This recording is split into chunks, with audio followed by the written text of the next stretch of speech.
Hi friends. So one more Indo-Pak game, this time in the Super 4 of the Asia Cup, but the result is still the same. It was a one-sided affair and it was a clear washout in terms of fans' enthusiasm and expectation.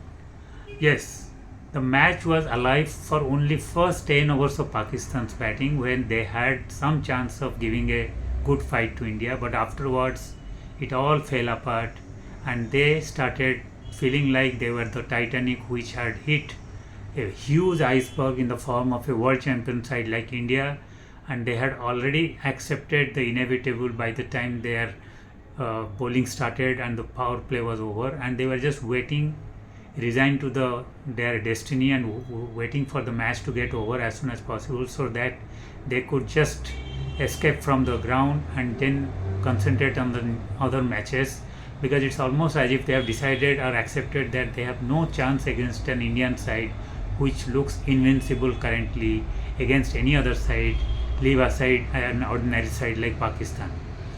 Now, let us not mince words, let us not try to harp around things like mental toughness, temperament, self belief, and all these things. Those things are important, no doubt about it, but they come into the picture when skill wise, talent wise, ability wise, it is 1920 between you and your opponents. You are almost 49-51, then the other things can come into picture and you can overcome your marginal deficiency in talent or ability by excess amount of self belief or great planning or temperament or technique or pride or emotions. But if there is a 25-75 gap in terms of skill set, talent, and capability, then it is very difficult to really make it a even contest by the help of the best of your mental toughness or self belief or technique or say strategy. Unfortunately, currently Pakistan seems to be like a team which is talented, no doubt about it, but that talent is raw.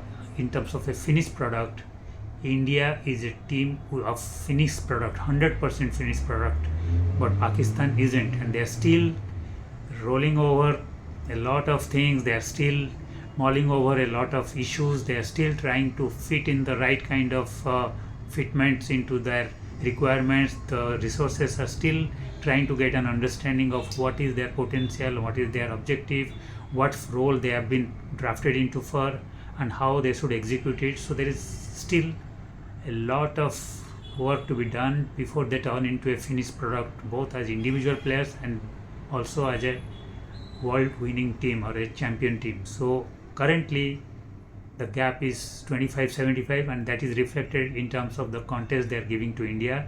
So that's why India is almost 80-20 in every game they are playing, and it is now looking more and more clear that if India plays now 10 times with them, maybe by luck Pakistan may be able to win one match there also, provided India collapses or India suffers from complacency or India has a bad day or something happens where the pitch changes its complexion drastically from one innings to the other and Pakistan has the rub of the green.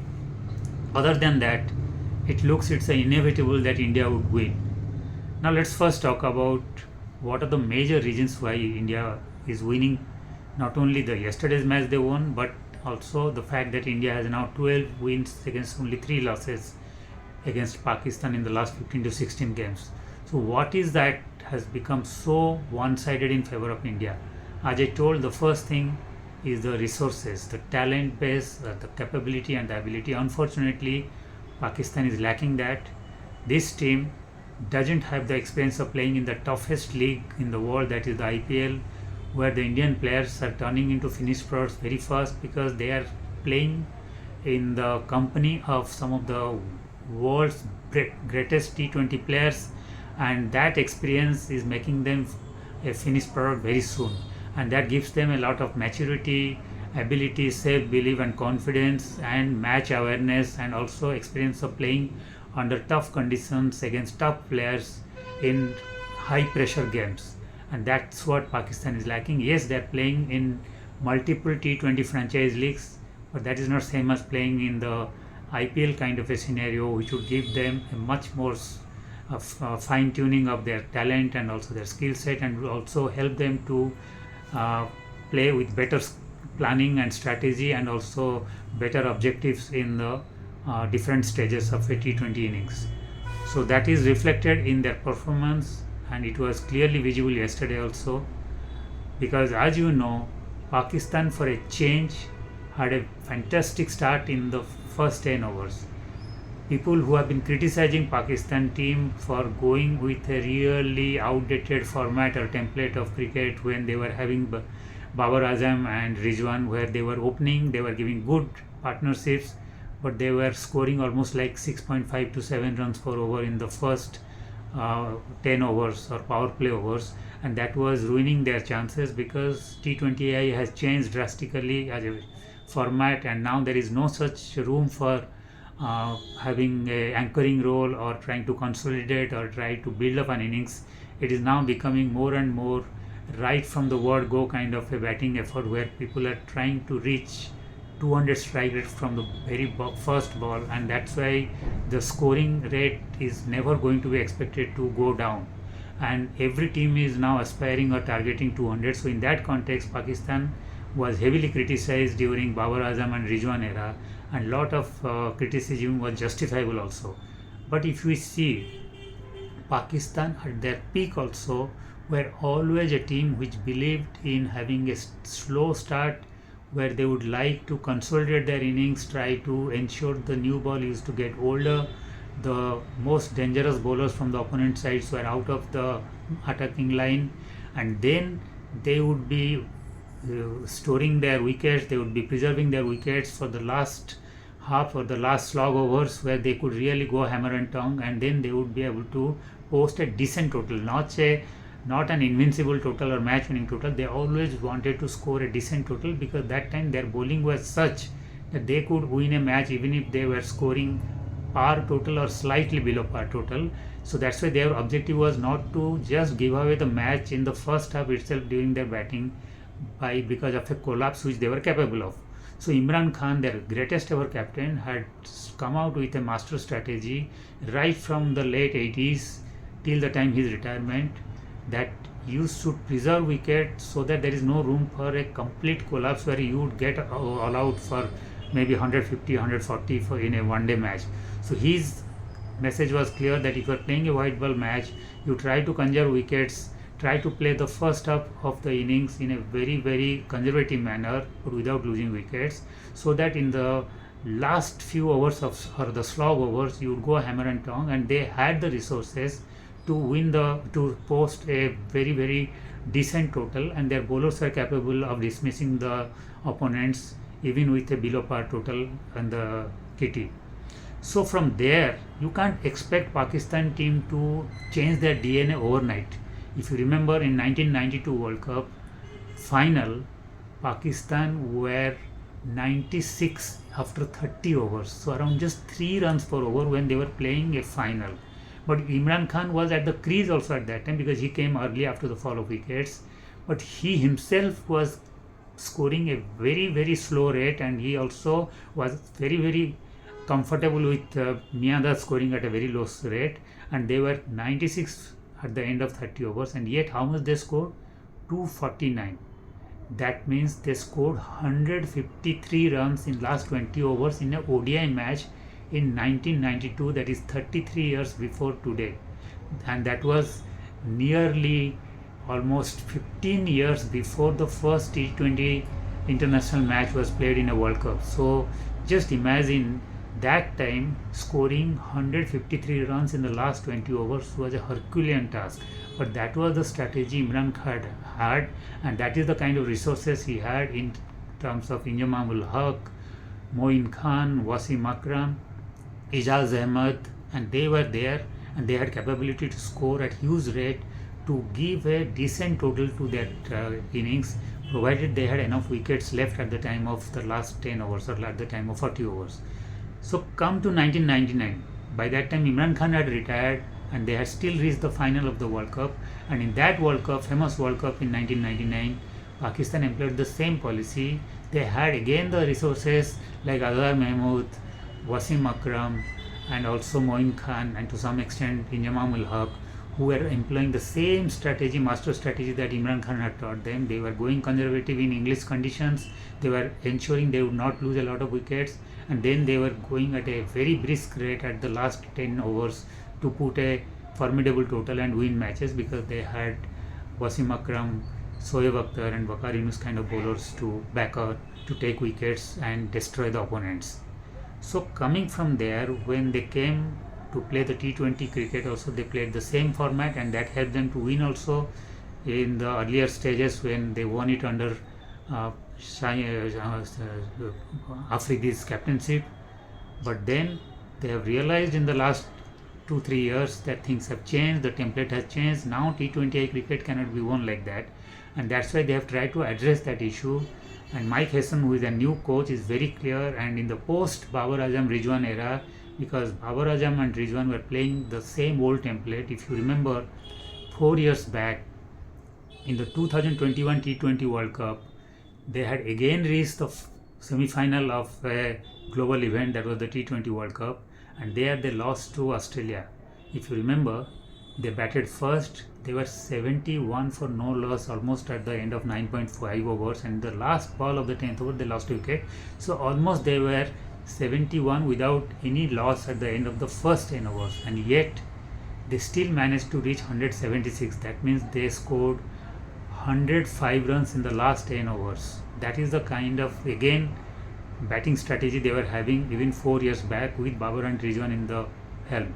But after that, when they lost and they were heavily criticized, and they realized now the only area to address was their opening batting and also the first few overs, that's including the power play, and that's what they have addressed. And it has started to show result with the kind of batters they have in Saim Ayub and also Saif Jada Farhan, followed by players like say Muhammad Harris and Hussain Nawaz and all. But yesterday, surprisingly, that strategy worked perfectly. Though it didn't work in the first match against India, their opening was again sluggish and they had a wretched power play, and the match was over by then only. Yesterday, everything fell into place because their only weak point is their opening batting and also the power play overs of the first 10 overs. They had a fabulous start. They reached 91 for 2 after 10 overs, and then you would expect that the middle order would be having enough firepower to give them a total of 190 to 200 minimum, because this is not the kind of start they get every now and then. But then somehow it all fell apart in the reverse way. So strategically and eternally, their strong point came in to haunt them yesterday, in spite of having such a uncharacteristic, unlikely great start in the first 10 overs. So from 91 after 10 overs, they were reduced to just 136 runs. So that was like unthinkable. They added 38 runs in the next 7 overs for the loss of 3 wickets. Just imagine, you are 91 for 2 and you lose 38 runs to be reduced to 129 after 17 overs. Then it is all the good work of the first 10 overs are gone for the toss. It was the real miracle that they managed to score 42 runs in the last 3 overs, because India had an off day. Dubey, who had a fabulous bowling spell in the first few overs, bowled one too many over extra, and that was not expected or required, because Surya Kumar Yadav did a mistake by giving that extra over, where he went for 17 runs.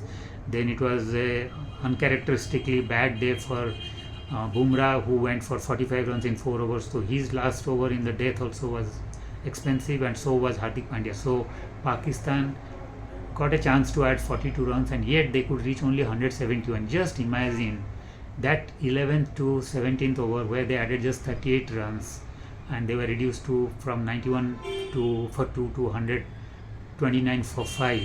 If at that time they had added even at 7 runs per over, they could have reached at a rate of 49 runs. They could have added instead of just 38. That could have given them a total of 190 even without any further risk.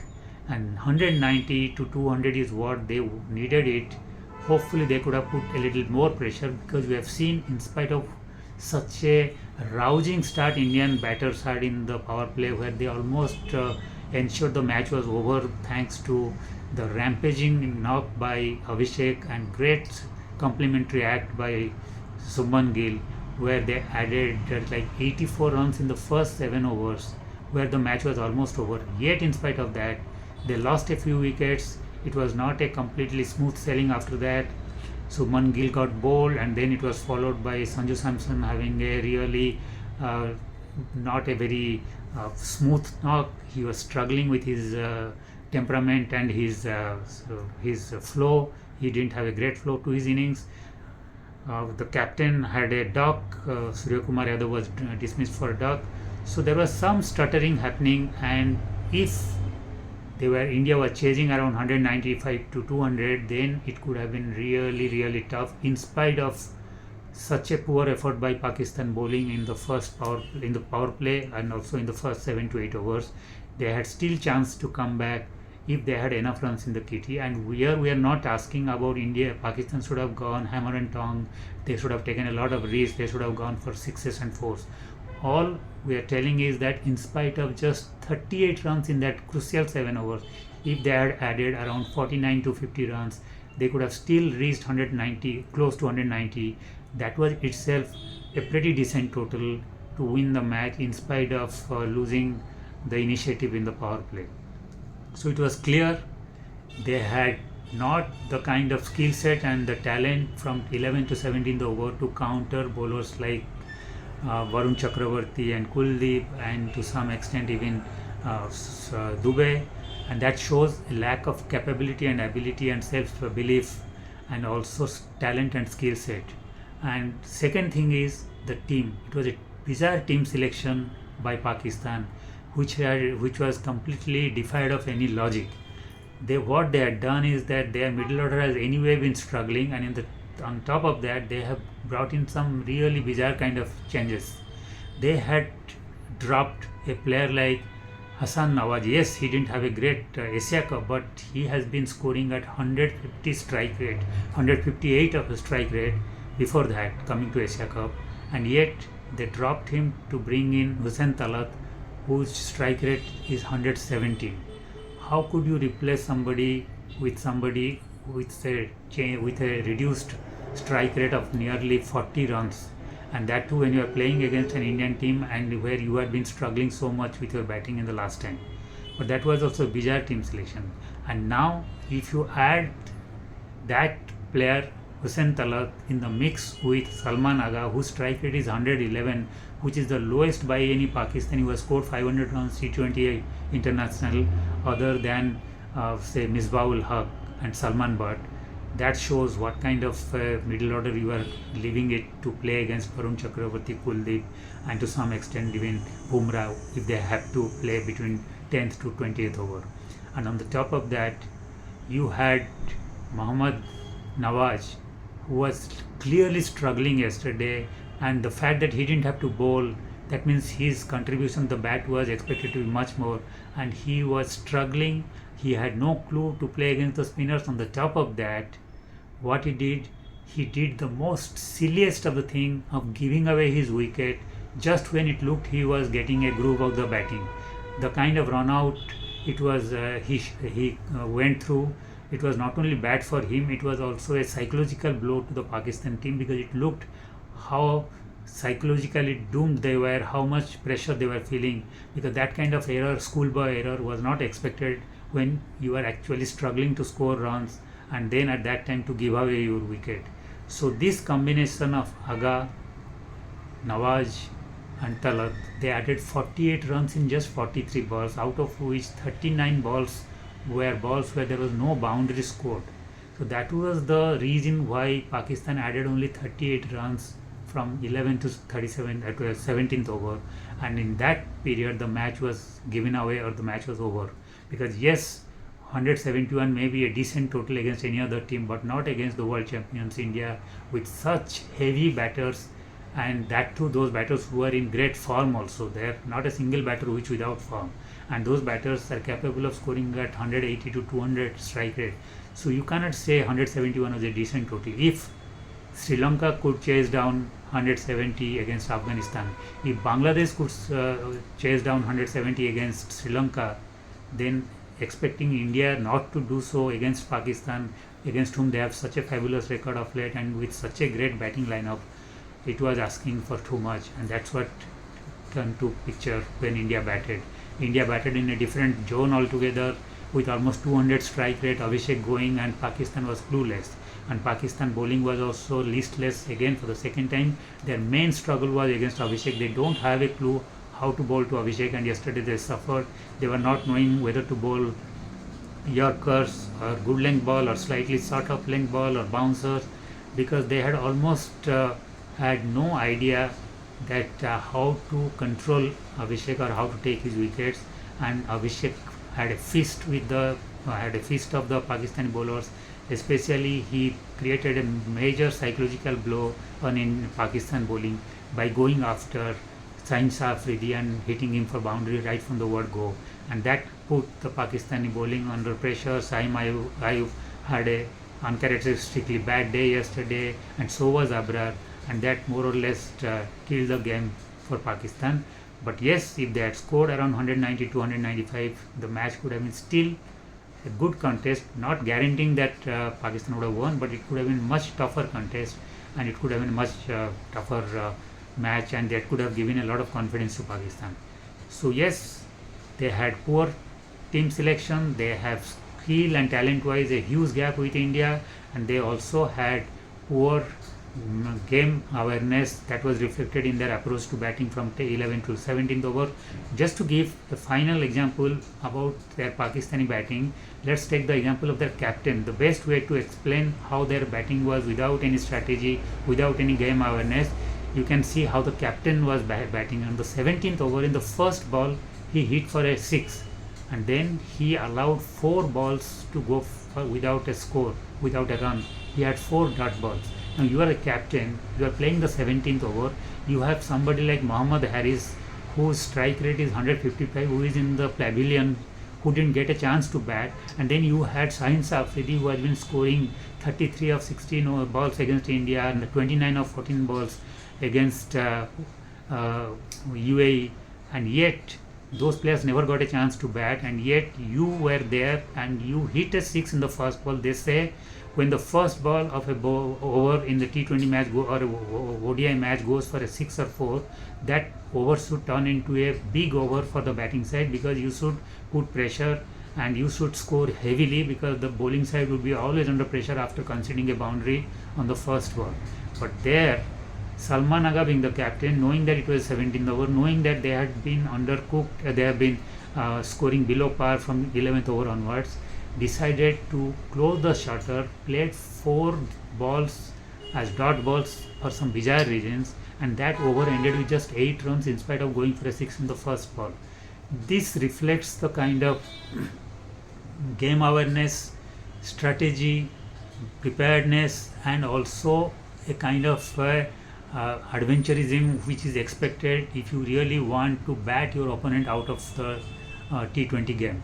And this kind of approach was incomprehensible, and that was reflected in the overall Pakistan performance. So yes, poor team selection, poor technique, lack of ability, lack of skill set, lack of talent, and also poor game awareness were the responsible for Pakistan's embarrassing loss yesterday, and also it explains the kind of one-sided losses they have been having against India in the last 10 matches, or 8 out of his 7 matches have been lost in a trot. So yes, India is on a very, very different zone altogether. India is playing formidably high-class cricket. India is looking invincible. It looks there is a broad daylight between all the other teams and India. So the only way India can lose this Asia Cup is if India starts thinking a little arrogant, India starts being complacent, India takes a match for granted, or India goes for an unrealistic attack, unrealistic target while batting first and has a batting collapse.